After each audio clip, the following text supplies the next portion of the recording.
दिल्ली सरकार और एलजी की लड़ाई के बीच में आज बहुत अहम दिन है, क्योंकि सुप्रीम कोर्ट ऑफ इंडिया ने आज एक बड़ा फैसला सुनाया और साफ स्पष्ट कर दिया है कि दिल्ली की अगर कोई मालिक है तो वो है सरकार।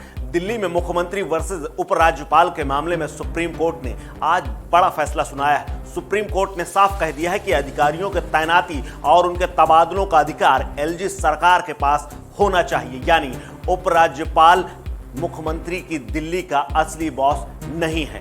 दिल्ली का असली बॉस है तो वहां की चुनी हुई सरकार। दिल्ली सरकार बनाम उपराज्यपाल के मामले में अफसरों के ट्रांसफर पोस्टिंग के अधिकार को लेकर सुप्रीम कोर्ट ने यह बड़ी टिप्पणी की है। अपने फैसले में उन्होंने कहा है कि अफसरों की ट्रांसफर पोस्टिंग पर दिल्ली सरकार का एकाधिकार है, यानी CJI DY Chandrachud, justice MR Shah, justice Krishna Murari, justice Hima Kohli और जस्टिस पीएस नरसिम्हा की संविधान पीठ ने कहा यह मामला सिर्फ सर्विसेज पर नियंत्रण का है। हम जस्टिस भूषण के 2019 के फैसले से बिल्कुल सहमत नहीं।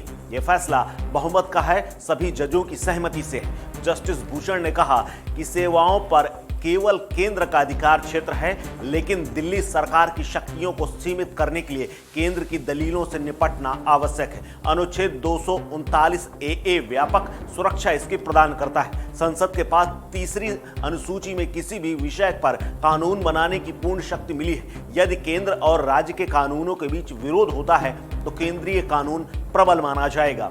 सुप्रीम कोर्ट ने यह भी कहा है कि संघीय संविधान में दोहरी पोलाइटी है, वी द पीपल, यानी चुनी हुई सरकार के दोहरे सेट जनता की इच्छा का प्रतिबिंब है।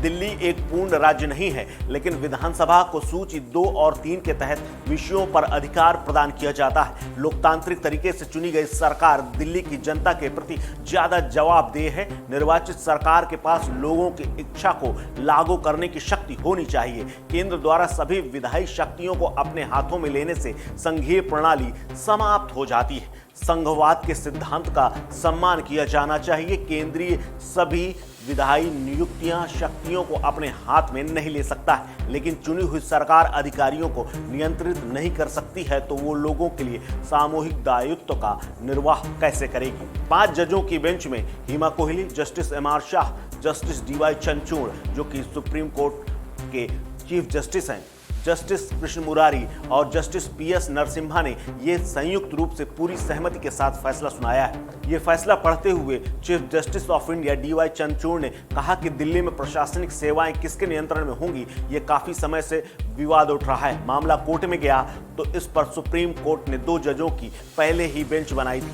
14 फरवरी 2019 को एक फैसला दिया गया था, लेकिन उसमें 2 जजों का मत अलग था। लिहाजा फैसले के लिए 3 जजों की बेंच गठित करने के मामले में चीफ जस्टिस को रेफर कर दिया गया था। इस बीच केंद्र ने दलील दी थी कि मामले को और बड़ी बेंच में भेजा जाए। 4 जुलाई 2018 को सुप्रीम कोर्ट ने केंद्र बनाम दिल्ली विवाद के कई मामलों पर फैसला दिया था, लेकिन सर्विसेज यानी अधिकारियों के नियंत्रण जैसे कुछ मुद्दों को आगे की सुनवाई के लिए छोड़ दिया गया था। दिल्ली सरकार ने दलील दी थी कि साल 2018 में सुप्रीम कोर्ट का संविधान पीठ कह चुकी है कि भूमि और पुलिस जैसे कुछ मामलों को छोड़कर बाकी मामलों में दिल्ली सरकार जो कि चुनी हुई सरकार है वो ही सर्वोच्च है और वो ही फैसले लेने के लिए जिम्मेदार है। लेकिन बीते कुछ सालों से लगातार एलजी यानी कि उपराज्यपाल और दिल्ली सरकार के बीच में खींचतान चल रही थी और जिसमें केंद्र का हस्तक्षेप भी माना जा रहा था। कई बार केंद्र के ऊपर दिल्ली सरकार ने आरोप भी लगाए थे, यहां तक कि मुख्यमंत्री ने भी कई प्रश्न पूछे थे। लेकिन अधिकारों की लड़ाई दिल्ली में काफी लंबे समय से जारी थी, जिसको लेकर आज सुप्रीम कोर्ट ने एक बड़ा सुप्रीम फैसला सुनाया है और उसके तहत सरकार को उनके अधिकार बता दिए हैं और एलजी को भी अपने अधिकारों तक में ही बांध दिया है। इस खबर में फिलहाल इतना ही। अपडेट्स के लिए बने रहिए वन इंडिया हिंदी के साथ। नमस्कार।